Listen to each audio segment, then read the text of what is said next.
আসসালামু আলাইকুম viewers, Sweety kitchen গার্ডেনে আপনাদের সবাইকে জানাই শুভেচ্ছা। আশা করি সবাই অনেক বেশি ভালো আছেন। আজকে আমি আপনাদের সাথে শেয়ার করছি কাঁচকলা দিয়ে তৈরি মজার একটি স্ন্যাক্স রেসিপি। এভাবে একবার বানিয়ে খেলে বারবার খেতে ইচ্ছে করবে, এতটাই মজার হয় এই স্ন্যাক্সগুলো। আশা করি সবার কাছে অনেক বেশি ভালো লাগবে। ভালো লাগলে চ্যানেলটি সাবস্ক্রাইব করবেন এবং সবসময়ের জন্য আমার পাশে থাকবেন। স্ন্যাক্সগুলো তৈরি করার জন্য আমি এখানে 2টি কাঁচকলা নিয়েছি। এবার কাঁচকলাগুলোর যে সামনের অংশটা আছে এবং পেছনের অংশটা আছে সেটা কেটে ফেলে দিচ্ছি। এবার মাঝখান থেকে কেটে 2 টুকরো করে নেব। এভাবে 2 টুকরো করে নিয়ে এবার চুলায় একটি প্যান বসিয়ে আমি কলাগুলো সিদ্ধ করে নেব।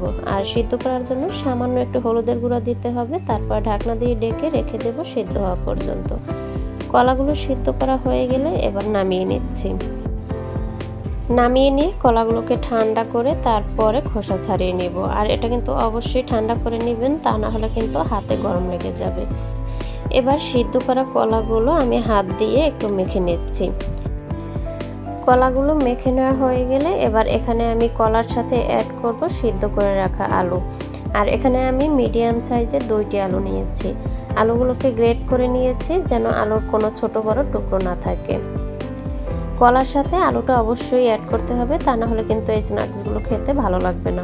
এবার আমি দিয়ে দিচ্ছি হাফ চা চামচ রসুনের গুঁড়া, হাফ চা চামচ দিয়ে দিচ্ছি আদার গুঁড়া, হাফ চা চামচ দিয়ে দিচ্ছি জিরার গুঁড়া, হাফ চা চামচ দিয়ে দিচ্ছি চাট মশলা, হাফ চা চামচ দিয়ে দিচ্ছি ধনিয়ার গুঁড়া, হাফ চা চামচ দিয়ে দিচ্ছি হলুদের গুঁড়া এবং হাফ চা চামচ দিয়ে দিচ্ছি চিলি ফ্লেক্স। চিলি ফ্লেক্সটা আপনাদের ঝালের টেস্ট অনুযায়ী বাড়িয়ে কমিয়ে দিতে পারেন। স্বাদ মতো লবণ দিয়ে দিচ্ছি ধনিয়া পাতা কুচি আর 1.5 টেবিল চামচের মতো দিয়ে দিচ্ছি টমেটো সস। ঝাল বেশি খেতে পছন্দ করলে আপনারা এখানে চাইলে লাল মরিচের গুঁড়াটাও ব্যবহার করতে পারেন।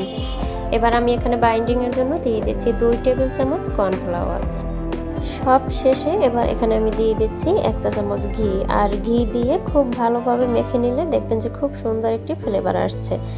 ভালোভাবে মাখানো হয়ে গেলে এবার এখানে আমি আমার পছন্দ মতো শেপ দিয়ে এই স্ন্যাক্সগুলো তৈরি করে নেব।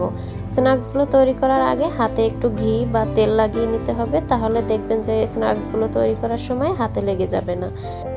আমি আমার পছন্দ মতো শেপ দিয়ে তৈরি করে নিচ্ছি। আপনারা চাইলে আপনাদের পছন্দ মতো শেপ দিয়ে যে কোনোভাবেই এই স্ন্যাক্সগুলো তৈরি করতে পারেন। সবগুলো স্ন্যাক্স আমি এইরকম একইভাবে তৈরি করে নিচ্ছি। সবগুলো বানানো হয়ে গেলে এবার চুলায় একটি প্যান বসিয়ে তেল গরম করে নিয়েছি। এবার সবগুলো স্ন্যাক্স আমি ভেজে নেব। আর চুলার আঁচ কিন্তু মিডিয়ামের থেকে একটু বেশি রাখতে হবে, মানে হাই টু মিডিয়ামের মাঝামাঝি রাখতে হবে। একদম লো হিটে রাখলে এই স্ন্যাক্সগুলো কিন্তু ভালোভাবে ভাজা হবে না, আবার বেশি হাই হিটে রাখলে কিন্তু অল্প সময়ের মধ্যে পুড়ে যাবে। তেলে দেওয়ার পর প্রথমবার তাড়াতাড়ি উল্টে দিতে হবে, তা না হলে কিন্তু নিচ থেকে পুড়ে যাবে, কারণ তেলটা কিন্তু প্রথম অবস্থায় অনেক গরম থাকবে। এরপরে কয়েকবার উল্টে পাল্টে পছন্দ মতো কালার চলে আসলে নামিয়ে নিব।